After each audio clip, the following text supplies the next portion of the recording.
ଏଇଟା ସାରା ଭାରତବାସୀ गोटे बड़ न्यूज बहुत आश्वासना मिलुची जेतेबेले आमर अमेरिका सहित एक्सपोर्ट किछि अंश बाधा प्राप्त होईची आमर जो प्रकार नॉर्मल ट्रेड चली सेटा बाधा प्राप्त होईची तेणु एई अल्टरनेट मार्केट द्वारा भारत निश्चय लाभान्वित हबो एवं भारत रे जो एक्सपोर्ट अच्छी सेगुड़िक बेनिफिटेड हम बाहर देश यूरोपियन देशरू फॉरेन डायरेक्ट इन्वेस्टमेंट भारत को अधिक आसीबो जो ट्रेड सिचुएशन यूरोपियन संघ एवं भारत मध्य वृद्धि पाइबो ता संगे संगे यूरोप मध्य जेतेबेले भारत भली गोटे ग्रोइंग इकोनॉमी संगे डील करिवो एटा मध्य तांकु सहायता हेबो परिखे एटा गोटे मदर ऑफ ऑल डील बोली जहा चर्चा होची हमर ऑनरेबल प्राइम मिनिस्टर मध्य कहिसंती जे एटा गोटे बड़ जिंस जोटा घटिची स्पेशली जो कॉन्टेक्स्ट रे अमेरिका टैरिफ इंपोज करथला सेतेबेले गोटे बहुत बड़ संघ जोटा कि 27 टी देश 200 कोटी लोक 1/4 of the world GDP एवं 1/3 of the global trade सेथिरे Bharat शामिल हैला ए जो टैरिफ जो नुआ टैरिफ बा लोअर टैरिफ लागू हबो ता द्वारा भारतर एक्सपोर्ट्स से देश गुडी को बढ़िबो अनेक गुडी लेबर इंटेंसिव इंडस्ट्री अछि जोटा कि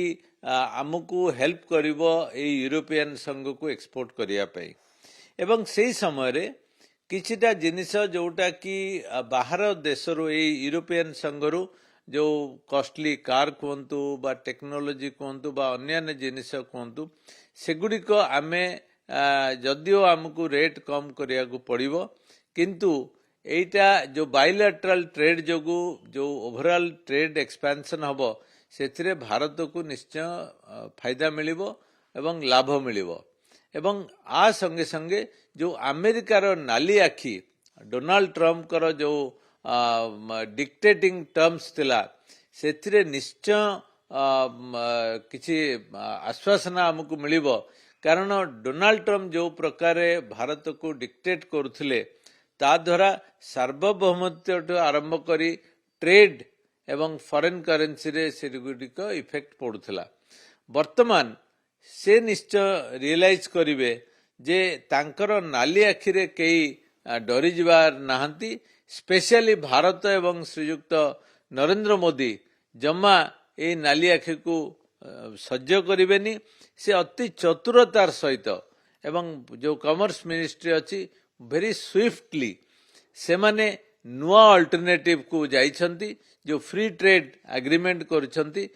27 टी देश सहित बड़ अर्थनीति ता पूर्वरु यूनाइटेड किंगडम संगे मध्य सिमिलर फ्री ट्रेड एग्रीमेंट करथिले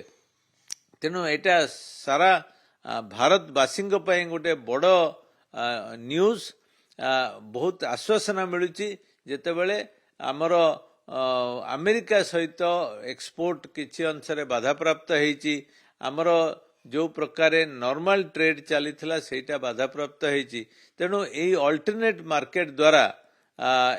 भारत निश्चय लाभान्वित हबो एवं भारत रे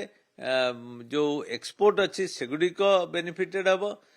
बाहर देश यूरोपियन देशरू फॉरेन डायरेक्ट इन्वेस्टमेंट भारत को अधिक आसीबो जो ट्रेड